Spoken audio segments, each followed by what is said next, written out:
Bonjour tout le monde. Alors, j'espère que vous allez bien aujourd'hui. Alors, nous allons reprendre une des premières notions que nous avons appris cette année, qui est en fait dans le chapitre 1.1, qui est les ensembles de nombres. Alors, si on se souvient, bien sûr, il y a différents ensembles de nombres. Le premier que nous avons appris, en fait, tu l'avais même appris avant, c'était les nombres naturels pour l'ensemble n.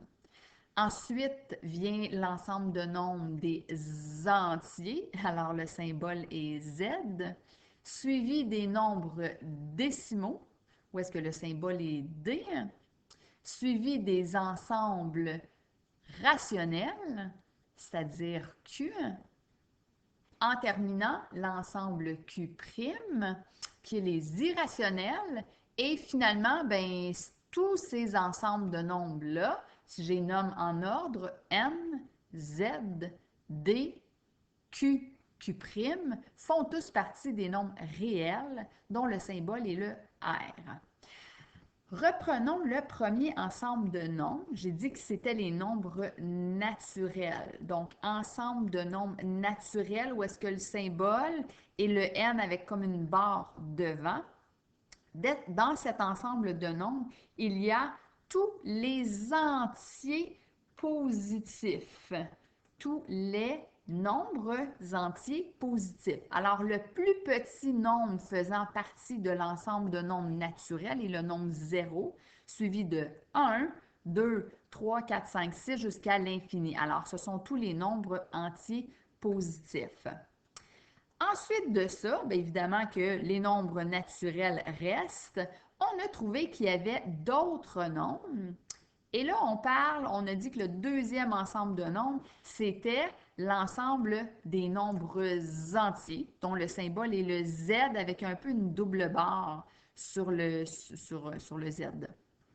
Alors, dans cet ensemble de nombres entiers, il y a évidemment, je vais faire ça comme il faut. Alors, il y a évidemment, tous les naturels sont toujours là, et on y ajoute tous les entiers négatifs.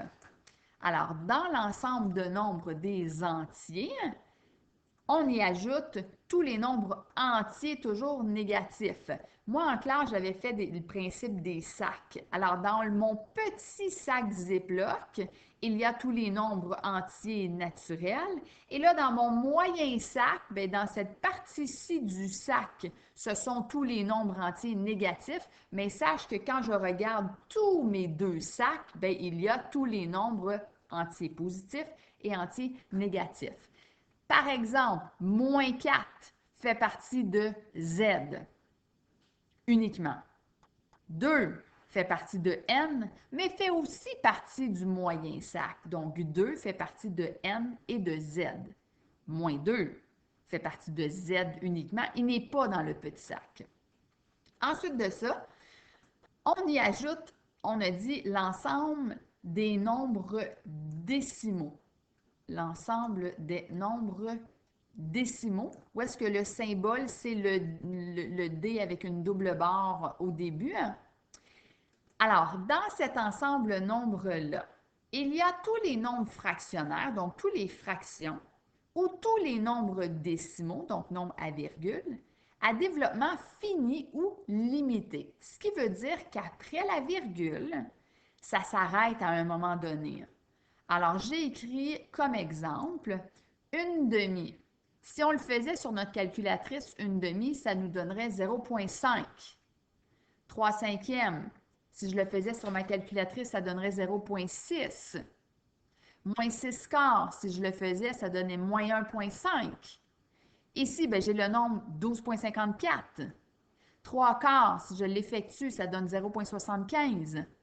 Et moins 0,04. Alors, quand j'ai une fraction, que lorsque j'effectue, ça donne un nombre à virgule qui s'arrête, on est dans l'ensemble des décimaux. Bien là, vous allez peut-être me dire, ouais, bien là, un tiers, c'est une fraction. Toutefois, quand je fais un tiers, il n'y a pas un nombre fini de décimales après la virgule. Alors, c'est là qu'arrive le prochain ensemble de nombre. Je vais enlever mon bureau, je vais le mettre de ce côté-ci, ça va peut-être mieux aller. Hein? Alors, c'est là qu'apparaît le prochain ensemble de nombres. Et on a ici l'ensemble des nombres rationnels, qui est la lettre Q. Et là-dedans, ben là, vient justement toutes mes fractions ou mes nombres décimaux à développement périodique. Très important. Alors, j'ai écrit comme exemple 1/3. Alors, si j'effectue 1/3, ça donne 0,3 périodique. 4/9, ça donne 0,4 périodique. Si j'ai 2/7 et que je l'effectue sur la calculatrice, je vais y arriver. Alors, ça donne 0,285,714.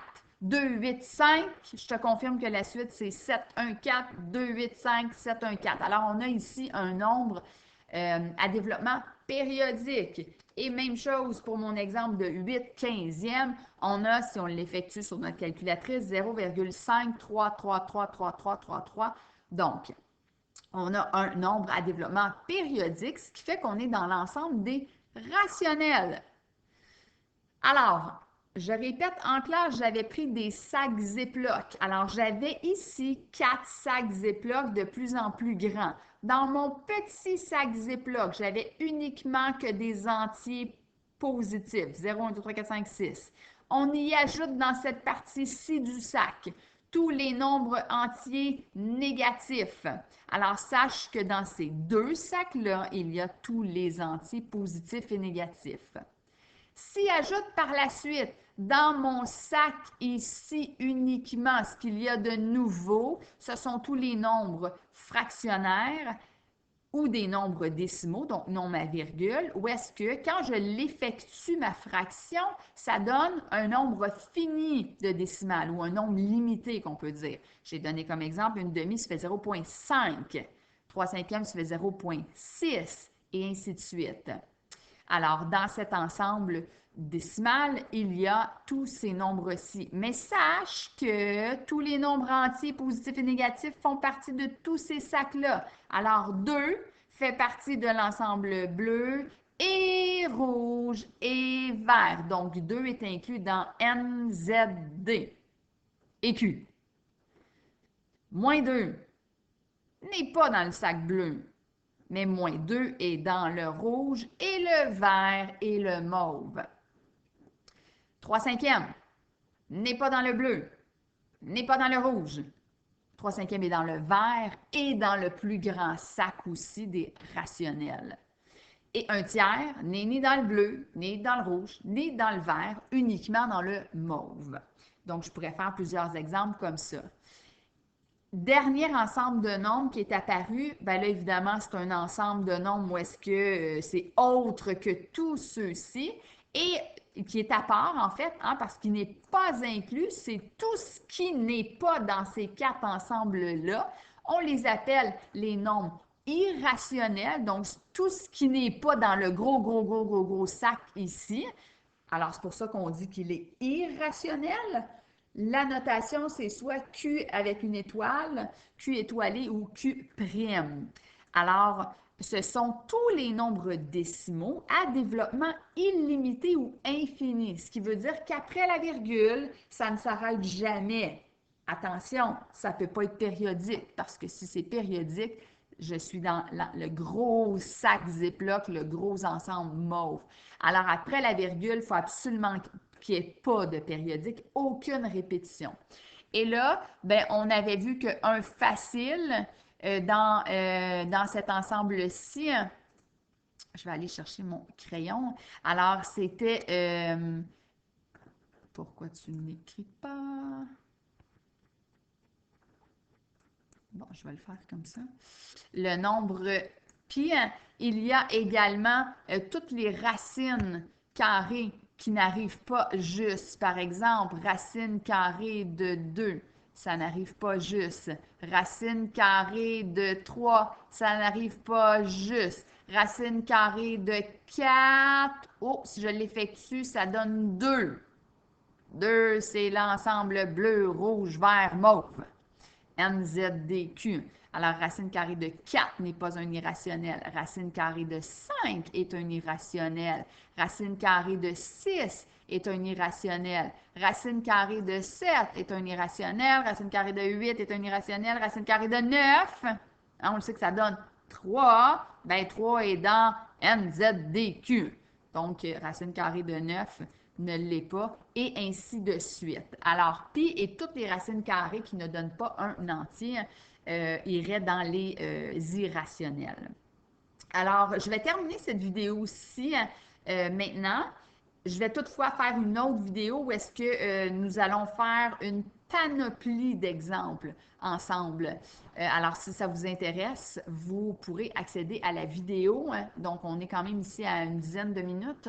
Alors, dans l'autre vidéo, nous allons faire que des exemples où est-ce que nous allons placer une panoplie de nombres parmi mes ensembles NZDQ. Q'.